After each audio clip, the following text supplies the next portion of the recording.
All students, आप सभी का एक बार फिर से स्वागत है आपके अपने यूट्यूब चैनल राजे गारा सरमथुरा में। और जैसे कि आप सभी को थंबनेल पे दिख रहा होगा कि आप लोगों के लिए जो एजुकेशन मिनिस्टर है, शिक्षा मंत्री हैं, उन्होंने रीट की वैकेंसी के लिए जो शिक्षक पात्रता परीक्षा है 2024 वो क्या है, बिल्कुल फिक्स उसकी डेट आ गई है। और उसके बारे में नोटिफिकेशन कब जारी होगा, इसके बारे में संपूर्ण जानकारी हम आपको इस वीडियो में बताएंगे। तो कंप्लीट जानकारी के लिए आप लास्ट तक इस वीडियो में बने रहें। तो सबसे पहले मैं आपसे कहूँगा कि आप इस वीडियो को अपने फ्रेंडों, अपने मित्रों तक पहुँचाएं, जिससे कि सभी को इस चैनल का पता चले और चैनल के माध्यम से आने वाली जो एग्जैक्ट आपकी अपनी लैंग्वेज में जो न्यूज़ है वो आप तक पहुँच पाए। तो नमस्कार साथियों, जैसे कि आपको यहाँ दिख रहा होगा क्लियर कि जो एजुकेशन मिनिस्टर हैं, शिक्षा मंत्री मदन दिलावर जी, इन्होंने कहा है कि आपके नवंबर माह के दूसरे सप्ताह में आप लोगों के लिए रीट की वैकेंसियों का नोटिफिकेशन आ जाएगा। और रीट की वैकेंसियों का नोटिफिकेशन आने के बाद में लगभग 1 महीने का आपको फॉर्म भरने के लिए टाइम दिया जाएगा। और फॉर्म भरने के बाद ही उसके बाद में आपको क्या है, फॉर्म फिलअप करना है। फॉर्म फिलअप करने से पहले ही, जैसे ही फॉर्म फिलअप करने का नोटिफिकेशन जारी होगा, उस नोटिफिकेशन में क्या क्राइटेरिया है, क्या क्या एलिजिबिलिटी मांगी है उन्होंने, ये सारी जानकारी उसमें उपलब्ध होंगी। ठीक है ना। तो यदि आप मेरे चैनल पर पहली बार आए हैं तो आप लोग इस चैनल को सब्सक्राइब करना, सबसे ज्यादा आगे से आगे भेजें, शेयर करें।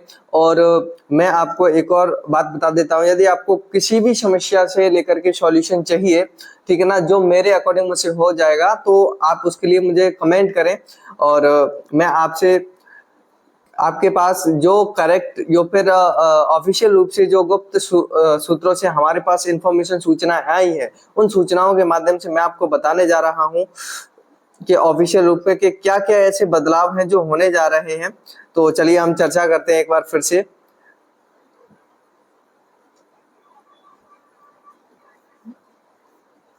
चलिए, ठीक है ना। तो सबसे पहले आपको पता होगा कि रीट का नोटिफिकेशन है। रीट की फुल फॉर्म आपको पता होगा, Rajasthan examination eligibility, Rajasthan eligibility examination for teacher के लिए जो पात्रता, शिक्षक पात्रता परीक्षा है, वो ये कंडक्ट कराती है राजस्थान का जो बोर्ड होता है। ठीक है ना। और इसके बारे में मैं आपको एक और इन्फॉर्मेशन बता दूं, कई सारे बच्चों को ये नहीं पता होता है कि सर रीट का प्री मेंस क्या होता है। और इसके बारे में अगर हम और चर्चा करें तो उसमें ये भी पूछते हैं कुछ बच्चे कि सर ये थर्ड ग्रेड अलग है या फिर रीट अलग है। तो इसके बारे में इन्फॉर्मेशन, जानकारी देना चाहता हूँ। तो सबसे पहले अगर हम बात करें रीट के बारे में, ठीक है ना, तो रीट एक पात्रता परीक्षा है, शिक्षक पात्रता परीक्षा है। तो शिक्षक पात्रता परीक्षा केवल एक ही होती है, दो नहीं होती है। लेवल 1 की अलग परीक्षा होती है, लेवल 2 की अलग परीक्षाएं होती हैं, और अन्य अलग की अलग परीक्षाएं होती है। ठीक है ना। तो रीट क्या है, केवल एक ही होती है। और अगर हम बात करें थर्ड ग्रेड की, पहले कंप्लीट बात को सुन लेना, थर्ड ग्रेड, ठीक है ना, तो थर्ड ग्रेड की भी केवल एक परीक्षा होती है। ठीक है ना। लेकिन क्राइटेरिया ये है कि पहले आपको रीट की जो परीक्षा है, ठीक है ना, जो पात्रता परीक्षा कहलाती है, तो वो पहले आपको पास करनी होगी। क्या करनी होगी? वो पास करनी होगी। अगर आप इसको पास करेंगे तब आप थर्ड ग्रेड का एग्जाम दे पाएंगे। ठीक है ना। तो थर्ड ग्रेड में मैं आपको बता देता हूँ और रीट में भी बता देता हूँ, ठीक है ना, कि किस तरीके से आपका यहाँ पे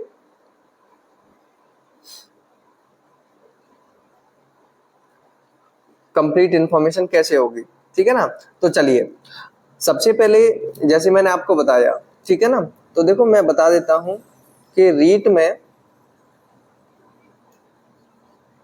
आपके लेवल 1 और लेवल 2, ठीक है ना, दोनों की बात करें तो लेवल 2 में आपको पता होगा कि 1 से लेकर के और 5 तक, और लेवल 2 में पता होगा 6 to 8 तक। ठीक है ना। तो इसमें ऐसे शिक्षकों का चयन किया जाता है जिन्होंने डिप्लोमा किया हुआ हो, और वो शिक्षक लेवल 1 वाले शिक्षक कहलाते हैं। और ये केवल 1 से 5वीं तक की बच्चों को पढ़ाने के लिए एलिजिबल होते हैं।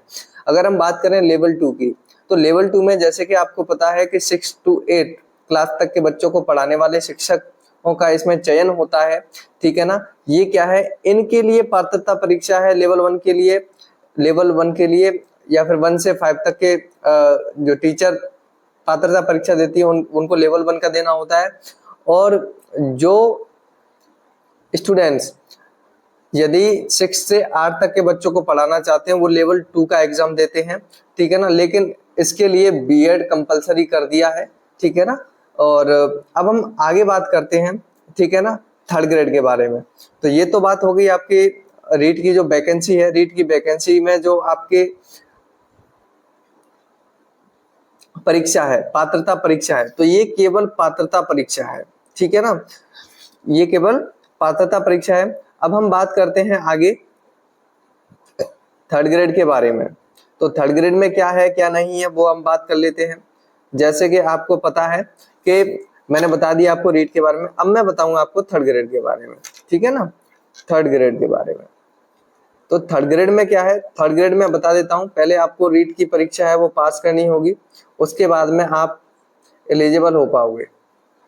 किसके लिए, थर्ड ग्रेड के लिए। थर्ड ग्रेड का मतलब होता है या तो आप कुछ राजस्थान के अधिकांश बच्चे रीट का जो मेंस पेपर होता है, रीट का जो मेंस पेपर होता है, तो ये वो नहीं जानते हैं कि थर्ड ग्रेड क्या होता है और रीट मेंस क्या, अलग अलग होती है एक ही होती है। तो मैं बता दूं आपको, जिसको आप लोग रीट मेंस बोलते हैं वो थर्ड ग्रेड की ही परीक्षा होती है, ठीक है ना।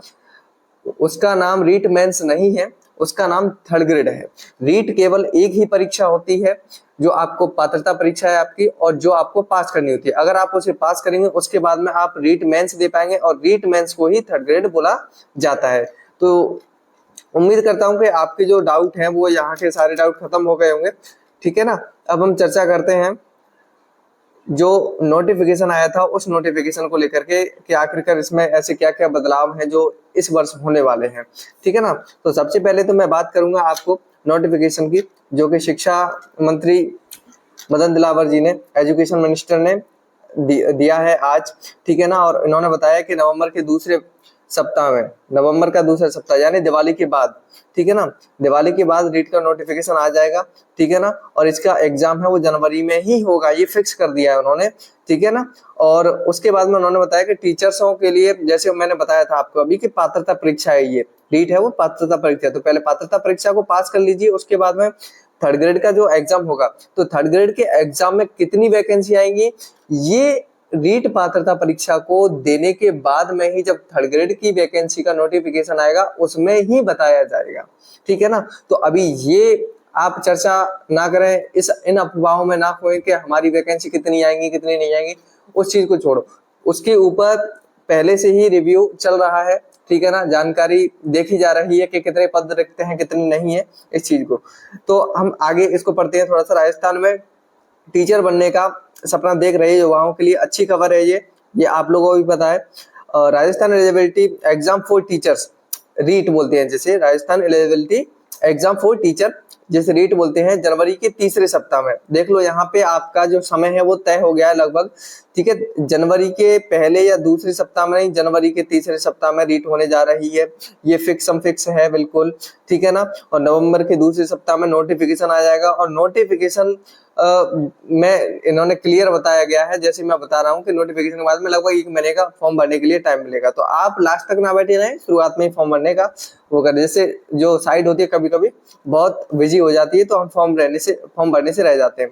तो जो अभ्यर्थी रीट को क्वालिफाई करेंगे, देखो मैंने वही बताया था कि जो अभ्यर्थी रीट पात्रता परीक्षा है उसको अगर पास करेंगे तो फिर तब आप शिक्षक भर्ती परीक्षा दे पाएंगे। शिक्षक भर्ती परीक्षा का मतलब होता है थर्ड ग्रेड। थर्ड ग्रेड का मतलब उसमें अलग अलग ग्रेड होती है, थर्ड ग्रेड, सेकंड ग्रेड और फर्स्ट ग्रेड, ठीक है ना, उस तरीके से। लेकिन जो प्राइमरी के टीचर बनते हैं उनको थर्ड ग्रेड के बोलते हैं, ठीक है ना। हाँ, उन्होंने और क्या कहा है, शिक्षा मंत्री मदन दिलावर ने कहा है राजस्थान सरकार नवंबर के दूसरे सप्ताह में रीट की विज्ञप्ति जारी करेगी। अभ्यर्थी को आवेदन के लिए 1 माह का समय, 1 माह का क्या दिया जाएगा, आपको टाइम दिया जाएगा, ठीक है ना। उन्होंने रिक्त पदों के ऊपर क्या कहा है तो ये भी पढ़ लेते हैं। मदन दिलावर ने बताया कि फिलहाल शिक्षा विभाग में चल रही रिक्त पोस्टों के साथ ही टीचर की पदोन्नति के बारे में पदोन्नति के बाद पदों की संख्या का रिव्यू किया जाएगा, क्योंकि जो टीचर को ज्यादा मतलब कार्य करते करते वर्ष हो जाते हैं, तो उनकी क्या है, जैसे प्रमोशन होते हैं, तो प्रमोशन होने के बाद में उनकी पोस्टें खाली हो जाती है, तो उन पोस्टों को भी इनमें ऐड किया जाएगा। तो इसीलिए तो इन्होंने आगे कहा है, जैसे ही यह प्रक्रिया पूरी हो जाएगी उसके बाद ही पता चल सकेगा कि राजस्थान में टीचर्स के कुल कितने पद फिलहाल रिक्त हैं। ठीक है ना, टोटल पदों की यहाँ पे क्या है, गणना की जाएगी, उसके आधार पे शिक्षक भर्ती परीक्षा, it means third grade, it means REET mains की विज्ञप्ति जारी होगी। ठीक है ना। अब एक और सबसे अहम जो सवाल बच्चों के दिमाग में आ रहा होगा कि अब की बार ये 5वां ऑप्शन दे दिया है क्या नहीं है, तो उसके बारे में भी मैं चर्चा कर लेता हूँ कि उन्होंने क्लियर बता दिया भी था कि अब की बार जो प्रश्न है उस प्रश्न में आपको क्लियर पूछा जाएगा। ठीक है ना, 5 ऑप्शन होंगे, 5 में से आपको कोई एक टिक करना ही करना है। तो जैसे कि उन्होंने बताया था, एक बार और पढ़ लेते हैं क्या है। OMR शीट में जो आपकी आंसर शीट होगी, OMR शीट, ठीक है ना, उसके बारे में बात हो रही है। तो OMR शीट में मिलेंगे आपको 5 ऑप्शन। ठीक है ना, कितने ऑप्शन मिलेंगे? 5। शिक्षा विभाग के शासन सचिव जो हमारे एजुकेशन सेक्रेटरी हैं, ठीक है ना, कृष्ण कृपाल, ठीक है ना, कृष्ण कुणाल ने बताया है कि इस बार रीट में अभ्यर्थियों को OMR शीट होती है, ठीक है ना, optical mark reader OMR sheet होती है, उसमें 4 की जगह 5 ऑप्शन दिए जाएंगे। किसी सवाल के जवाब के लिए 4 की जगह 5 विकल्प होंगे। ऐसे में अगर कोई भी अभ्यर्थी चारों विकल्प को नहीं भरता है तो उसे 5वां विकल्प भरना ही होगा। यदि आप 4 को क्लिक नहीं करते हैं तो 5वां भरना ही होगा। ठीक है, इसमें इन्होंने एक और बात कही है कि ऐसा ना करने पर नेगेटिव मार्किंग होगी, नंबर कट जाएंगे। इसके साथ ही अगर किसी अभ्यर्थी ने 10% से अधिक सवालों के जवाब में 5 में से कोई भी विकल्प अगर नहीं चुना तो उसे अयोग्य घोषित कर दिया जाएगा। इसका मतलब ये है कि जैसे ऑप्शन 5 दिए हैं ABCDE, ठीक है ना, तो आपको इनमें से कोई सही लग रहा है तो उसको टिक कर दीजिएगा। अगर सही नहीं लग रहा है तो आपको ये 5वां ऑप्शन तो चुनना ही चुनना है। अगर 5वां ऑप्शन आप नहीं चुनते हो तो उस कैटेगरी में आपके नेगेटिव मार्किंग होगी। ठीक है ना, क्या होगी? Negative marking. तो नेगेटिव मार्किंग में आपके जो सही प्रश्न है उनमें से भी नंबर काट लिए जाएंगे।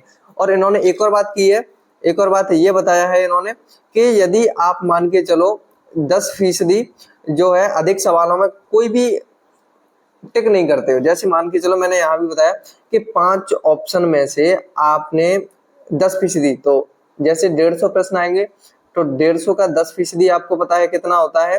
15 प्रश्न होते हैं। तो अगर 150 में से 15 प्रश्न ऐसे हैं जिनमें आपने टिक नहीं किया है, जिनमें से आपने जो 5 ऑप्शन दिए हैं इन 5 ऑप्शन में से कोई भी टिक नहीं किया है, ऐसे प्रश्न अगर यदि आपने 15 कर दिए तो आपकी जो परीक्षा है, आपने जो रीट की पात्रता परीक्षा दी है, उसमें आप चाहे बाकी के क्वेश्चन सही है, चाहे आपके 60% से ज्यादा अंक आ रहे हैं, क्योंकि पास होने के लिए 60% नंबर चाहिए, तो 60% नंबर बेशक मिल रहे हो आपको, लेकिन आपको अयोग्य घोषित कर दिया जाएगा। और अयोग्य घोषित क्यों कर दिया जाएगा? क्योंकि आपने 10% जो सवाल है, ठीक है ना, उनमें कोई भी गोला नहीं भरा है।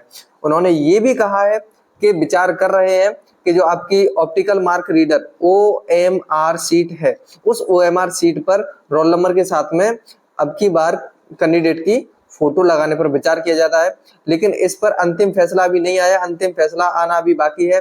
तो जैसा कि आपको मैंने बताया इस नोटिफिकेशन के बारे में विस्तार से कि क्या है क्या नहीं है, तो आपको पता लग गया होगा। और आप लोग इस वीडियो को ऐसी इंफॉर्मेशन योग्य जानकारी को शेयर करने के लिए, अपने साथी को बताने के लिए इस चैनल को ज्यादा से ज्यादा शेयर करें, लाइक करें, कमेंट करें, ठीक है ना। और इस वीडियो में लास्ट तक बने रहने के लिए धन्यवाद। आपको पता होगा कि मेरा जो YouTube चैनल है उसका नाम है RJ11, आप सर्च करेंगे तो सबसे ऊपर आपको मेरा ही YouTube चैनल दिखेगा।